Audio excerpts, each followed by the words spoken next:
Hey everybody, it's Ron from Pick Dawgz, and this is Ron's Rundown. We're going to go over the MLB games scheduled for Monday, June 13th, 2022. Now, if you like what you see, make sure to give this video a big thumbs up and subscribe to our channel. And don't forget to leave your baseball picks in the comment section below. Now, if you're looking for my best bets, you can find those at the Premium Picks tab at pickdawgz.com. I'm running a daily $15 MLB best bet, so check it out at Pick Dawgz Premium. Alrighty, here we go. Here are the games for Monday, June 13th. First up, we see the Atlanta Braves taking on the Washington Nationals. Ian Anderson and Josiah Gray are your starters here. And the Braves have won 11 straight games, the hottest team in baseball right now. But I do think there is some value on the underdog here, at least in the first 5 innings. I wouldn't want to mess with that Washington Nationals bullpen, and the Braves honestly have one of the better bullpens in the league right now. But Josiah Gray has been able to miss a lot of bats in terms of strikeouts, 9.96 Ks per 9. It's a really solid number for a young pitcher like that. Sure, Gray has had issues with the walk and the home run ball, but his ability to strike out batters does bode well against an Atlanta Braves team that leads the league right now in strikeout percentage against right-handed pitching. They're striking out 26% of the time against righties this season. Very, very hefty amount, and I do think Gray is going to have some success in this spot. And on the other side, Ian Anderson just hasn't been good enough for me to back him this season. His strikeout numbers are down from last year by over a strikeout per 9. The walks are up. The home runs allowed are up as well. So he's got a 4.53 ERA and a 4.51 FIP. Doesn't look to be getting any better for Anderson in the next few starts. I think the Nationals can get to Ian Anderson, have a lead after the first 5. I could see Atlanta coming back in the late innings and winning this game overall in the final score, but I'm going to take the Washington Nationals on the money line in the first 5 innings. Next up, we see the Miami Marlins taking on the Philadelphia Phillies. Sandy Alcantara and Aaron Nola on the mound for this one. One of the best pitching matchups we're going to see all season, in my opinion. Sandy Alcantara, 6-2 with a 1.61 ERA, 77 strikeouts in 83 2/3 innings. So I'd like to see that number rise a little bit, but he's limiting walks, he limits hard contact really well, and he's winning a ton of ball games for the Marlins this season. On the other side, although Aaron Nola hasn't won a ton of ball games for the Phillies, he is still pitching really well, in my opinion. I think he's got even more room to grow from that 3.5 ERA. I do think it's going to shrink a little bit more. And we saw last time out 8 innings of shutout baseball against the Milwaukee Brewers, 6 strikeouts in that one. The Phillies have won the last 3 starts that Nola has pitched in. Now, there's no doubting that Aaron Nola is a strong starter, but this is a really hefty price to lay with him going up against arguably the best starter in the National League this season in Sandy Alcantara. The Marlins played the role of spoiler in that Houston Astros series all weekend, and it's just tough to bet against them here in the underdog role, getting such a good price.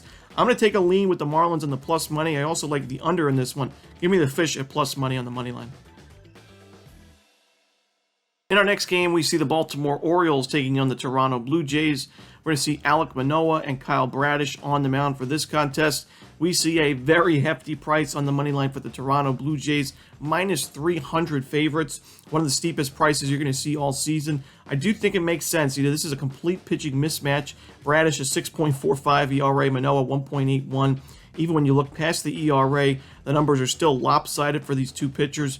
Manoah's been able to earn a 7-1 record this season. The Blue Jays do play really well at home, while the Orioles do not play very good baseball on the road. To me, this is just too much of a mismatch to even think about taking the Orioles. You could try to get some value taking the plus 2.5 with Baltimore, but I'm just going to take the Blue Jays on the run line, land the 1.5 runs. This could be a blowout win for Toronto, and really that's the only spot I could see. And it's not a lot of value because the price is so heavy, but I'm going to have to take Toronto and lay the 1.5 runs. In our next game, we see the Chicago White Sox taking on the Detroit Tigers. Now, we don't see an official starter for the White Sox listed quite yet, but we should see Ronnie Garcia for the Tigers. I have liked what I've seen from Garcia this season. Although he's got a 4.5 ERA, the home run ball is really the only reason why he's struggling. The strikeout numbers have been there, 33 Ks in 28 innings. That's really solid. The walks, not really much of an issue. 7 walks in 28 innings. Not the best number, but I'm not too worried about it. And, last time out, 5 innings, 2 earned runs with 4 Ks against the Yankees. Not too shabby. The Tigers were able to push that game into extra innings in the Bronx. And I do think this is going to be another close game. And I think there's some value with the Tigers at home. They've obviously played their best baseball at home this season. Although they're well under 500 overall this year, only a game under 500 at home.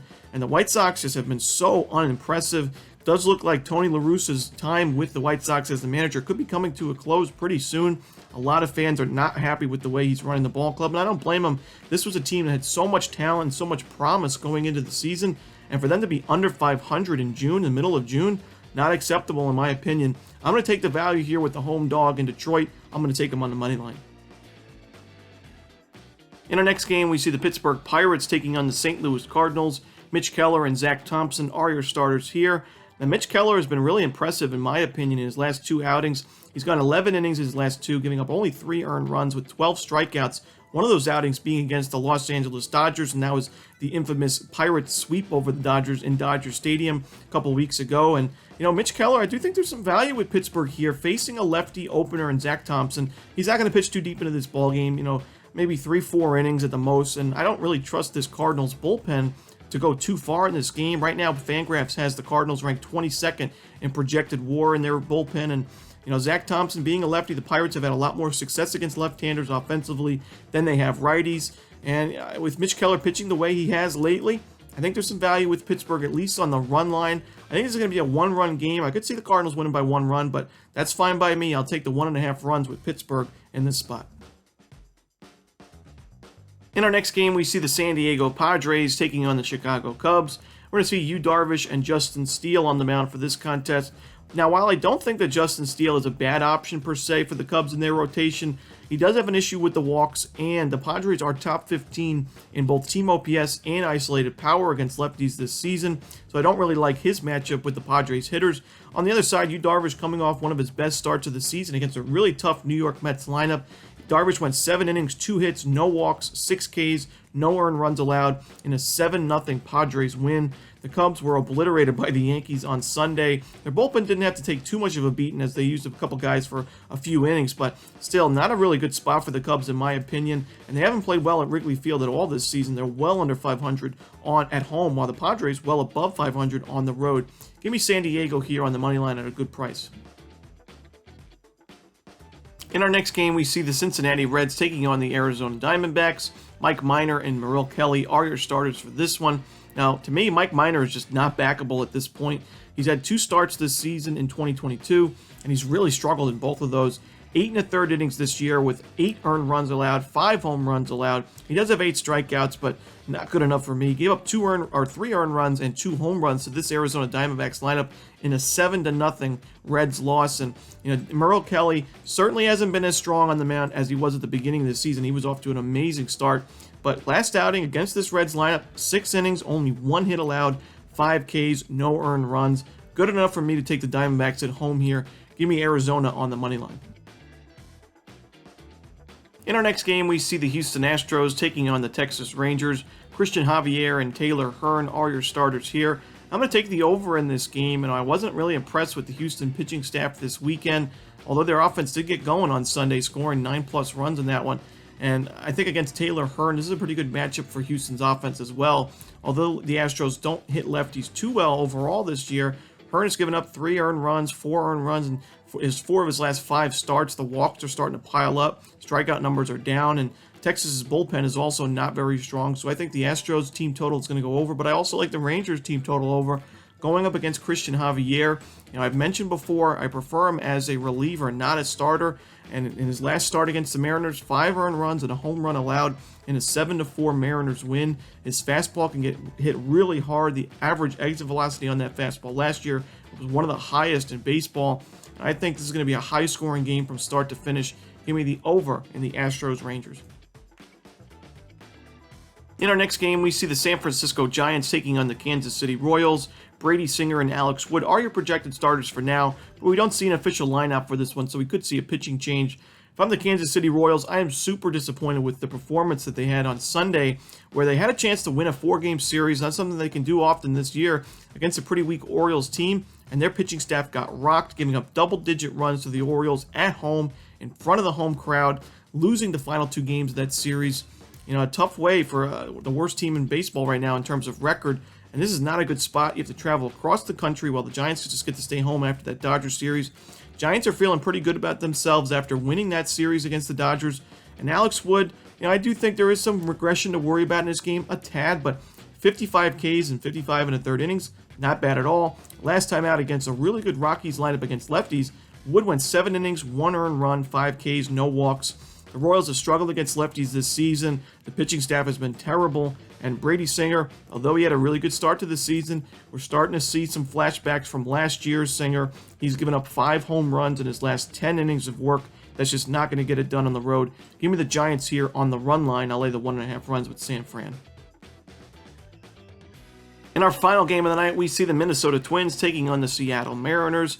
Chris Archer and Chris Flexen going at it in this one. To me, even though we're at a pitcher-friendly ballpark, this total is set too low in my opinion. We've got 2 of the guys that I think are the leading starting pitchers in regression, Chris Archer and Chris Flexen, guys that I think are going to be really struggling down the stretch this year. Chris Archer somehow has a below 4 ERA, but he's not striking out batters. He's walking a ton of batters, almost a walk every other inning this season. Chris Flexen has a big issue with the home run ball, and although he's pitched well against the Houston Astros, it seems like the Astros, Flexen is their kryptonite. He hasn't pitched very well against other teams in the league, including the Orioles, where he gave up 3 earned runs in 5 innings. The Red Sox, 8 hits, 5 earned runs, 2 homers in only 4 innings. 5 1/3 against the Blue Jays, 3 earned runs, 2 home runs. So I think the Twins lineup, a lineup that's been super powerful the last few games, although it wasn't the best on Sunday afternoon against the Rays, it's still been super strong. First 2 games of that series against the Yankees. And I'm going to take the over in this spot. I think we see plenty of runs early and often from these 2 teams. And really can't trust either of these bullpens as well. So I think we're going to see scoring early and late. Give me the over in the Twins Mariners. And that's it. Those are the games for Monday, June 13th. Hope you enjoyed this video. If you did, don't forget to leave a like and subscribe. And don't forget to put your baseball picks in the comments section below. Again, if you're looking for my best bets, you can find those at the Premium Picks tab at Pickdawgz.com. As always, this is Ron Romanelli. Good luck.